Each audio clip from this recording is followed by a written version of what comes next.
Hello friends, welcome back to my channel. So summer వచ్చేసింది. పప్పులు చేసుకోవడం, పప్పులు అన్నీ పట్టించుకోవడం, వడియాలు చేసుకోవడం, పచ్చళ్ళు పెట్టడం అన్నీ చేస్తూ ఉంటాం కదా. ఈసారి ఫస్ట్ ఐటెం కందిపప్పు అనమాట. కందులు తీసుకొచ్చిండు డాడీ. సో కందుల్ని గిన్నెలో పట్టించి ఇంకా ఇంట్లో జరుగుతున్నాం అన్నట్టు. ఎప్పుడైనా ప్రతిసారి కూడా మమ్మీ విసిరేది, కానీ ఇంకా ఇప్పుడు అంత ఓపిక లేదు, ఇంకా అంత రిస్క్ ఎందుకని చెప్పేసి డాడీ గిన్నెలో పట్టించుకొని వచ్చిండనమాట. సో గిన్నెలో పట్టించుకొని వచ్చినాక మనకి ఇంట్లో ప్రాసెస్ చేసుకోవాలి, కొంచెము చాలా ప్రాసెసే ఉంటుంది. ముగ్గురం కలిసి చేసినాం అనమాట. ముగ్గురం కలిసి చేస్తే ఒక 3 hours టైం ఏమో పట్టింది. ఫస్ట్ ఆ పప్పుని కొంచెం జల్లెడతో ఇట్లా చేస్తే చూడండి, కింద మొత్తం పరం లెక్క పడుతుంది అన్నట్టు.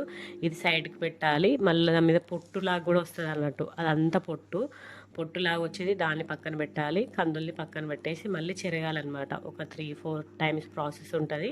అట్లా ఒక్కొక్కరం ఒక్కొక్క పని చేసినాం అన్నట్టు. అట్లా చేసే 3 hours ఏమో టైం పట్టింది. ఫైనల్గా మమ్మీ చెరిగి మంచి కందిపప్పుని ఫైనలైజ్ చేసింది అనమాట. ఇంకా ఒక సండే పెట్టుకున్నాం అనమాట ఆ ప్రోగ్రామ్. మా డాడీ గిన్నెలో పట్టించుకొచ్చినాక చూడండి, అట్లా ఒక్కొక్కరు ఒక్కొక్కలా చేస్తాం కదా. మేమైతే ఇట్లా చేస్తాం.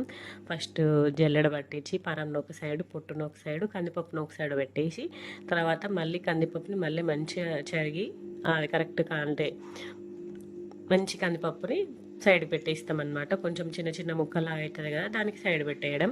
ఆ మంచి అయిన కందిపప్పుతో పసుపు నూనె కలిపి స్టోర్ చేస్తామన్నమాట. అట్లా 1 year ఉంటుంది మనకి. సో మమ్మీ ప్రతిసారి కూడా ఇట్లనే చేస్తుంది అన్నట్టు కందిపప్పుని. సో ఇక్కడ మేము పని చేస్తుంటే మా కన్నయ్య ఈశాన్వి హాయ్ చెప్తుండి చూడండి. కన్నయ్య హాయ్ చెప్పురా అంటే హాయ్ చెప్తుండి పొట్టోడు.